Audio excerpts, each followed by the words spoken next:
Il y a quelques mois, peu de Britanniques auraient parié sur cette scène improbable, des bureaux de vote ouverts à l'aube pour des élections européennes. Or, ces mêmes Britanniques se sont prononcés il y a presque 3 ans pour une sortie de l'Europe.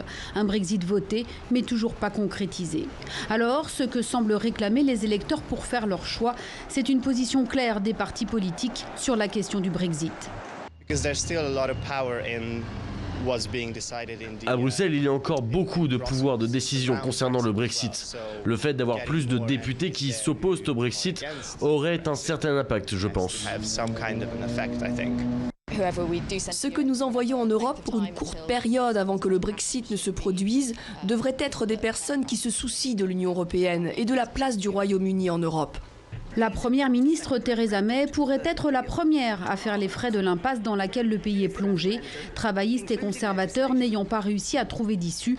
Les formations clairement pro ou anti-sortie de l'Union devraient faire recette.